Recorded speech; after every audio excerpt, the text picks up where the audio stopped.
Trump, desde su primera administración, prometió liberar a los venezolanos de este régimen que ha desgraciado la vida de todos los venezolanos, que ha intentado desgraciar la vida también de ciudadanos americanos, que ha desgraciado la vida de muchos ciudadanos en la región y que ha intentado desestabilizar al mundo entero. El presidente Donald Trump, el trabajo excepcional del mejor secretario de Estado que ha tenido los Estados Unidos de Norteamérica, que es el senador Marco Rubio, quien ha hecho un trabajo excepcional. Y por supuesto debo agradecer desde lo más profundo de nuestro corazón a nuestra líder indiscutible, María Corina Machado, nuestro Premio Nobel de la Paz, quien ha dado más de la mitad de su vida para luchar por el regreso de la democracia a nuestro país. 9 millones de venezolanos hemos tenido que dejar nuestro país para huir de un régimen que solamente persigue destruirnos y aniquilarnos y borrar cualquier vestigio de libertad y de democracia en nuestro país. Todos los venezolanos, desde lo más profundo de nuestro corazón, queremos agradecer al pueblo norteamericano que además nos ha recibido de brazos abiertos. Y esa ayuda nos ha permitido ayudar a nuestros hermanos en Venezuela. Hoy celebramos todos los venezolanos aquí en Estados Unidos y en el resto del mundo, pero todavía nuestros hermanos en Venezuela no pueden celebrar, porque allí todavía están estos criminales asediando a todos nuestros hermanos para que no muestren la alegría que sentimos en ver aquella imagen tan hermosa de Maduro esposado, acompañado de su esposa. Por ahí leí que alguien dijo que la suerte de Maduro no podía ser peor, porque lo sacan de Venezuela con la esposa. Entonces, todos los venezolanos estamos viviendo los momentos más felices de nuestras vidas, de los últimos 26 años. My friends, you are Maduro's worst nightmare. The days of the regime are over. And we are thankful of President Donald Trump, Secretary Marco Rubio, Pete Hegseth, Secretary of War, Senator Rick Scott, Ashley Moody, Carlos Jiménez, Mario Díaz-Balart, María Elvira Salazar. From the very bottom of every Venezuelan's heart, thank you so much. Yeah.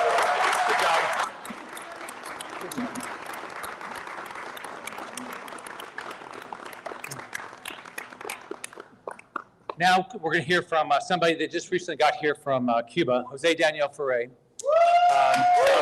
He's lived a very difficult life, but he was a fighter for freedom and liberty and in Cuba, and he knows, like we all do, that the days of Diaz Canal are numbered.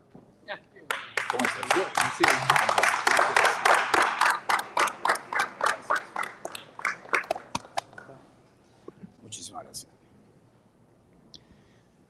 Sin dudas, se respiran poderosos aires de libertad en nuestras tierras de América. De la misma manera que las tiranías que esclavizan, que oprimen, que explotan a los pueblos de Venezuela, Nicaragua y Cuba, nunca lo hubiesen conseguido sin el apoyo de otras tiranías.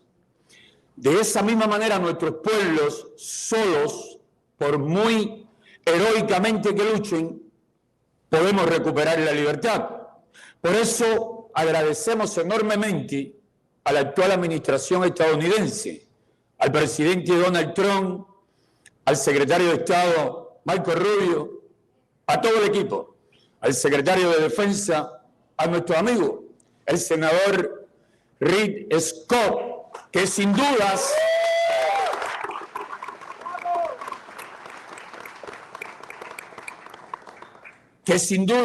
es uno de los más grandes amigos que tienen nuestros pueblos, uno de los hombres, de los políticos más solidarios con nuestras respectivas naciones, no solo a nivel del continente americano, sino a nivel mundial.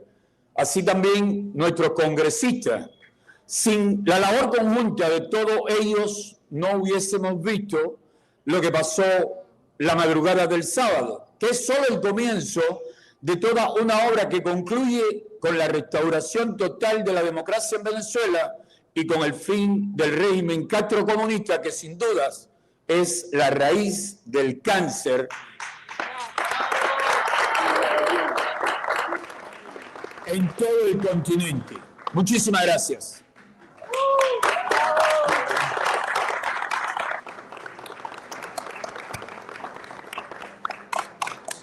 I think starting Saturday morning, this is started becoming a great day. Now, we have a lot of work to do. It's going to be a lot of work to get to democracy and freedom. What we have to think about is, well, we want the kids in Venezuela to have the same opportunities we want our kids and our grandkids to have. It's going to take a lot of work. It's going to take a lot of people in Venezuela who are going to have to bust their butt to make this happen. But people I've talked to, they want to make it happen. So thanks to everybody for being here. I want to thank everybody that fought all these years. The fight's not over, but we're going to get there. And this is the beginning of freedom and liberty all across Latin America. It starts with Venezuela, Cuba, Nicaragua, Colombia, all across Latin America. So thanks everybody for being here.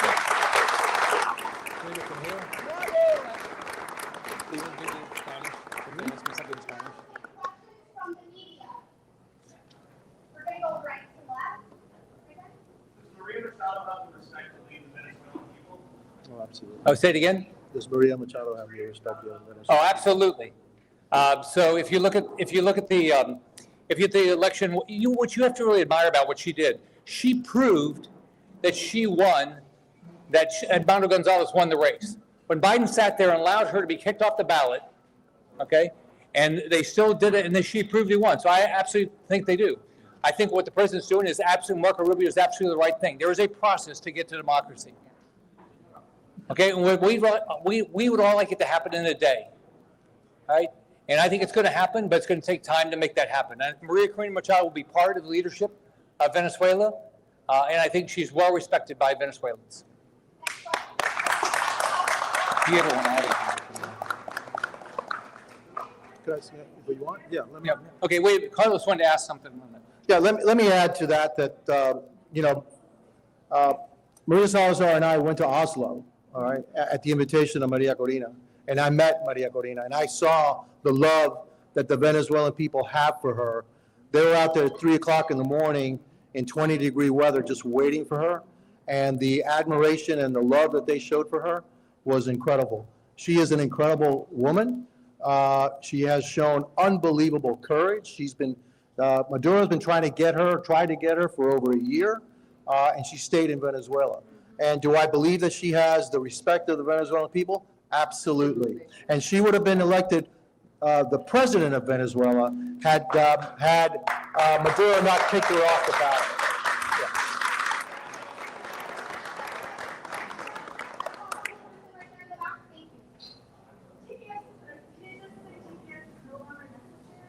Say it again. TPS. Oh, TPS? Okay. I think is TPS there was, I think what's going to happen, first off, here's what's going to happen. We're going to go through a transition. I think Carlos said this. There's not a direct path to get to democracy. I was in Venezuela before Chavez. It's a beautiful country with wonderful people. We want to get back to that. It's not going to happen today. It's going to happen over a period of time. So we're going to follow the law, whatever the law is with regard to TPS, whatever the law is with regard to asylum of all countries, it's all going to be followed.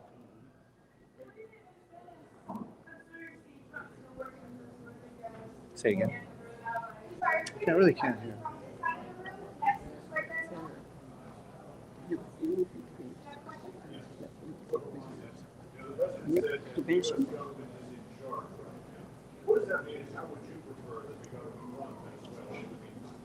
Well, here's where we are. Maduro's in prison, right? That's a big step. Okay. We have the vice president said that she wants to work with America. That's a positive, right? We still have a lot of bad people there. We still have a whole bunch of political prisoners in prison. Okay. So all these things have to happen. So I'm glad that President didn't just take Maduro and walk away. I'm glad that he is committed. He is committed to freedom and democracy in Venezuela. Now, I've talked to Marco Rubio about it. I've talked to the president about it. They're committed to freedom and liberty. Now, I can't tell you how they're going to get there, but I believe we're going to get there.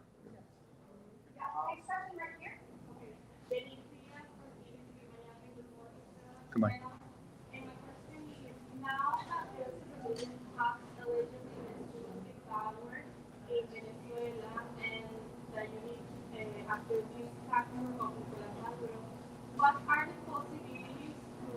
establish the diplomacy there and also that the legislative process of the democratic establishment in that country. Well, I mean, I think it's just going to be, What is that timeline that you would consider what happens either militarily or politically? I think we'd all like it to happen today. It's just life doesn't work that way. I mean, well, there's a lot of bad people still in charge in Venezuela. This is going to take time. But if you look at where are we today as compared to where we were on Friday, it's unbelievable. I mean, we're here because we have lots to celebrate. I don't know how long it's going to take, but actually, here's what I know: President Trump, Marco Rubio, they're committed. They're not going to just walk away. And this is going to be good. It's actually going to be good for Venezuelans. It's going to be good for America. Think about how many people in Venezuela. Like I went to Cucuta 2019, and if you sat there, all these young kids starving to death. They're getting one meal a day, having to come across the border, and someone had to walk across a river to get there. Right, every day, waist deep water. And these kids are not getting medicine. They're not getting food. That's all going to change. Is it going to change today? No. I wish it would. It's going to happen. Could I ask you? Yeah. Okay. Yeah. Hold on. Let me say something, okay? First off, the answer to the first question about who's running Venezuela, the president has said that if the vice president, Delcy Rodriguez, doesn't follow what the policies that we want, something is going to happen to her that's worse than Maduro. Well, I don't know what the heck is worse than Maduro, but that's pretty bad, okay? And so I think that she now, when the president of the United States says, we're going to capture you, and he did, and now he says something worse is going to happen to you, I think she's going to believe him. So am I happy that Delcy Rodriguez is there? No, I'm not happy that Delcy Rodriguez. But understand this. The number one thing is to make sure that we don't have chaos and bloodshed in Venezuela. And so you have to have a transition to democracy. That's going to take a while. We also have to be very, very careful because there are a number of political prisoners in Venezuela, and we also have to, safeguard them. And so whatever steps are going to be taken, we need to safeguard the political prisoners in Venezuela, but there also has to be a process to get to free and fair elections, and then the transfer of power to the duly elected representatives of the people of Venezuela. How long that's going to be, that's still fluid, but we're going to get there. And why do I know we're going to get there? Because our president is Donald J. Trump, and our Secretary of State is Marco Rubio. That's how I know.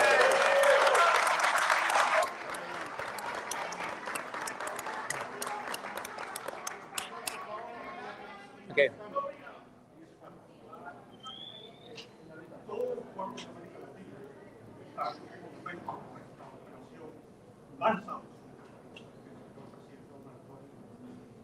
El problema es la transición, porque no se puede hacer una transición con una correcta, porque no es igual a dos personas en España, a que ciudadanos, parte que permanece una transición, es una correcta.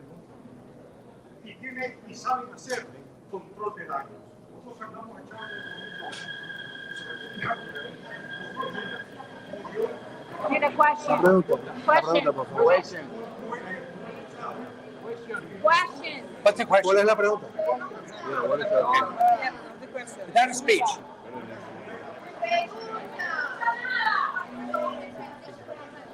He's making a statement. Okay.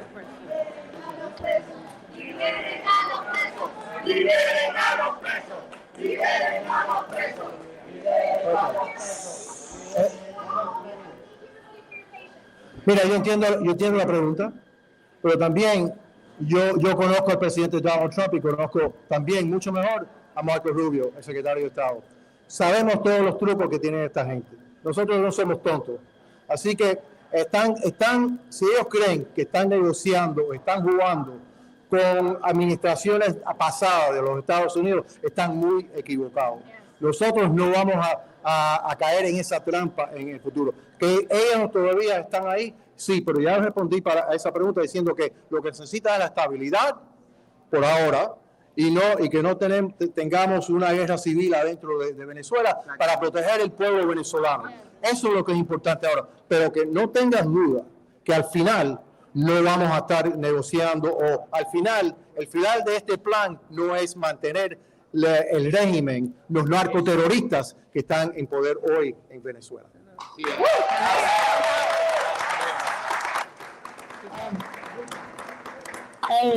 Quiero agregar algo. Es verdad que en una oportunidad sacamos a Chávez, pero el despliegue militar que hay en el Caribe es una cosa histórica en la historia de la humanidad. Nunca habíamos visto un despliegue de esta categoría. El esfuerzo que ha hecho la administración del presidente Donald Trump para hacer este despliegue es una cosa de verdad sin precedentes en la historia del mundo. Además de eso, como dijo nuestro congresista Carlos Jiménez, tenemos al presidente Donald Trump, pero también tenemos a María Corina Machado, que nunca tuvimos en Venezuela una líder con la legitimidad que tiene María Corina Machado.